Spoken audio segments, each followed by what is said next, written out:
तो सब संपूर्ण सृष्टि में मेरे मन को अशांति मिली। तो भैया मैंने सोचा कि चलो वृंदावन चलें, शायद प्रभु की लीला हुई थी वहां, प्रभु ने अवतार लिया था यमुना के तट पर, वृंदावन में तो जरूर मुझे शांति मिलेगी। वृंदावन महाराज मैंने विचार करके वृंदावन आया, पर जैसे ही मैं वृंदावन आया तो वृंदावन आकर के मेरी समस्या 10 गुना और बढ़ गई। मैंने एक ऐसा दृश्य देखा कि महाराज आपको भी आश्चर्य कर देगा। क्या देखा? तत्राश्चर्यं मया दृष्टं श्रूयतां तन्मुनीश्वरा एका तु तरुणी तत्र निषण्णा खिन्नमा। मैंने देखा कि यमुना के तट पर एक युवती बैठी बैठी रो रही थी और 2 बुढ़े उसके सामने अचेतन बेहोश की स्थिति में पड़े थे, बेहोश थे, और कुछ देवियां उसके घेर करके खड़ी थी। मैंने सोचा पता नहीं क्यों रो रही है। महाराज मैं पास जाने का साहस तो करूं, पर मेरे मन में विचार आया कि हम महात्मा लोग हैं, बिना बुलाए कहीं नहीं जाने चाहिए, क्योंकि माताओं का कोई भरोसा नहीं होता, पल भर में हंसने लग जाए, पल भर में रोने लग जाए। तो हम बिना बुलाए महात्माओं को कहीं जाना नहीं चाहिए। तो महाराज मैं वहीं खड़ा खड़ा देखता रहा। जब उसकी समस्या को नहीं जान पाया तो मैं चलने लगा, वहां से पलटकर घर वापस आने लगा।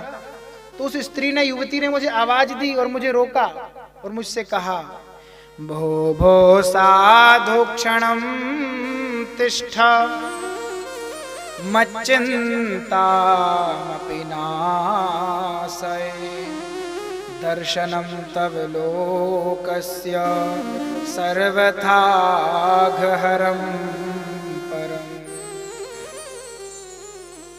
हे साधु, हे महात्मा जी, रुकिए।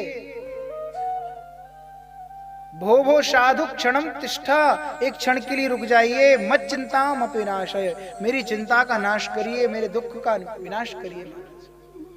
जब महाराज इस प्रकार उस युवती ने मुझे आवाज लगाई तो मैं उसके पास गया और पास जाकर मैंने पूछा, देवी जी आप कौन हैं? कासित्वम का विमु, आप कौन हैं?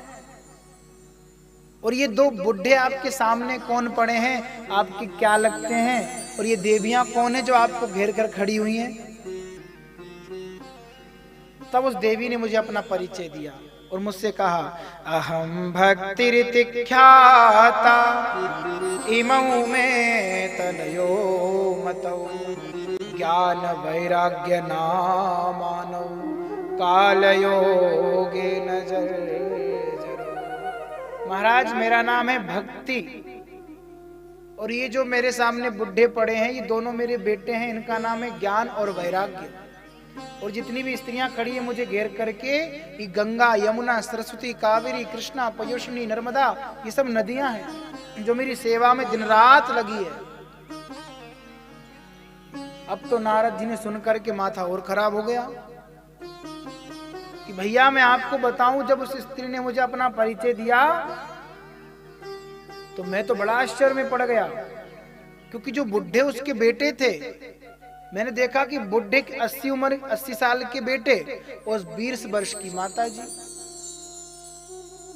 20 वर्ष के बेटे हो, 80 साल की माता जी हो, संभव है, पर 20 साल की माता जी और 80 साल के बेटा जी, यहां तो मेरी बुद्धि ने काम नहीं किया महाराज। मैंने कहा ऐसा कैसे आश्चर्य हुआ? तब उन देवी ने मुझे अपना पूरा परिचय दिया।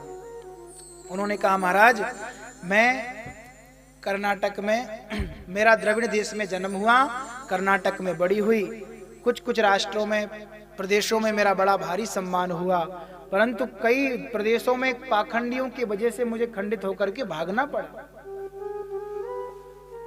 और जब संपूर्ण सृष्टि में मुझे भागना पड़ा, खंडित होकर पाखंडियों से डरकर भागी, तो जैसे ही मैं इस ब्रज की भूमि में आई, तो ब्रज की भूमि में आते ही मैं तो पता नहीं एकदम नव युवती बन गई। ना जाने क्या हुआ कि मेरे दोनों बेटे एकदम से बुढ़े हो गए। और महाराज अगर मेरे बेटों की स्थिति अगर ऐसी ही रही है, बुढ़े ही रहे, इनका स्वास्थ्य ठीक नहीं हुआ, तो आज मैं प्रण लेती हूँ, इदम स्थानम परित्यज्य विदेशम गम्यते मया, मैं इस वृंदावन को छोड़ करके भी चली जाऊंगी, विदेश भाग जाऊंगी।